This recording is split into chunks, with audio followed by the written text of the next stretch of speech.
ஷாலும் கர்த்தருடைய நாமம் மகிமைப்படுவதாக. கர்த்தருக்குள் பிரியமானவர்களே, வேத வசனம் இப்படியாக சொல்லுகிறது.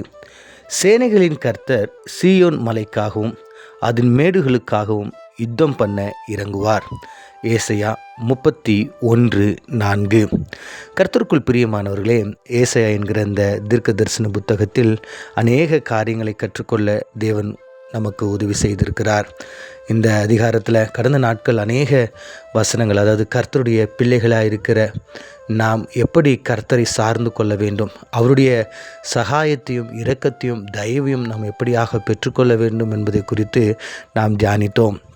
இன்று அந்த அதிகாரத்தில் சொல்லப்படுகின்ற இன்னொரு வசனம் என்னென்னு பார்த்தீங்கன்னா, சேனைகளின் கர்த்தர் சீயோன் மலைக்காகவும் அதன் மேடுகளுக்காகவும் யுத்தம் பண்ணுவார். இந்த சீயோன் மலை, அதே விதமாக மேடு, இது எல்லாமே எதை குறிக்கிறதுனா கர்த்தருடைய பிள்ளைகள் வாசம் செய்கிற இடம்.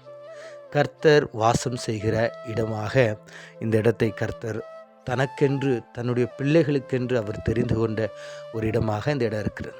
அப்போ இந்த இடத்துல வாசம் பண்ணுகிற என்னுடைய பிள்ளைகளுக்கு அப்படின்னு சொல்லிட்டு ஆண்டவர் மறைமுகமாய் சொல்லுகிறார். அதாவது அந்த மலையில் இருக்கிற, அந்த மேடுகளில் இருக்கிற என்னுடைய பிள்ளைகளுக்காக நான் இறங்கி வந்து யுத்தம் பண்ணுவேன். நான் எந்த நிலையில் இருந்தாலும் நான் என்னுடைய பிள்ளைகளுக்காக யுத்தம் பண்ண ஆயத்தமாய் இருக்கிறேன் என்று கர்த்தர் சொல்கிறார்.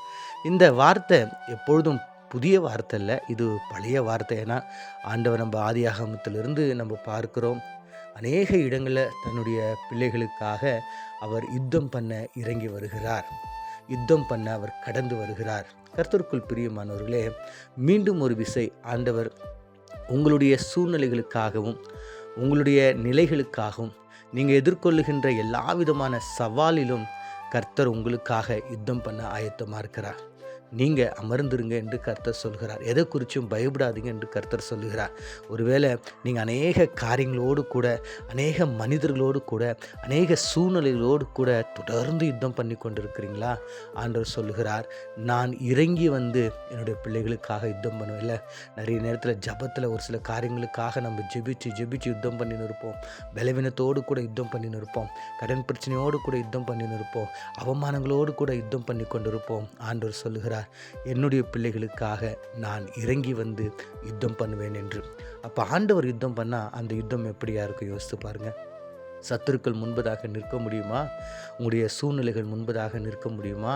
அவர் எல்லாவற்றையும் ஜெயமாக மாற்றி கொடுப்பார். அவரை யாரும் எந்த நிலையிலும் ஜெயிக்க முடியாது. அவர் யுத்தம் செஞ்சார்னா நமக்கு ஜெயமே. அப்படிப்பட்ட தேவனை நாம் சார்ந்திருப்போம். கீழே வசனம் சொல்லுகிறது, அவர் பறந்து காக்கிற பட்சிகளைப் போல தன்னுடைய பிள்ளைகள், அதாவது சேனைகளின் கர்த்தர் எருசலேம் மேலே ஆதரவாய் இருப்பார் என்று, அதை அவர் காப்பாற்றுவார், அதை காத்து கொள்ளுவார், அதன் மேலே கடந்து வருவார், அதை விடுவிப்பார் என்று கர்த்தர் சொல்லுகிறார்.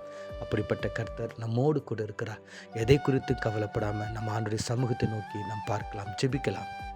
எங்களை அதிகமாய் நேசிக்கிற எங்கள் நல்ல தகப்பனே, ஆண்டவரே, சேனைகளின் கர்த்தர் ஆண்டவரே, சீயோன் மலைக்காகவும் அதன் மேடுகளுக்காகவும் யுத்தம் பண்ணுவேன் என்று சொன்னீங்க.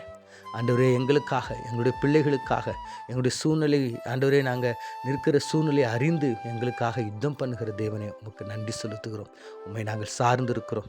ஆண்டவரே, எங்களை ஜெயமாக ஆண்டவரே நடத்தும்படியா, ஆண்டவரே, ஜெயமான பாதையில் நாங்கள் நடக்க உதவி செய்யும்படியா இயேசு மூலம் ஜெபிக்கிறோம் நல்ல பிதாவே, ஆமேன்.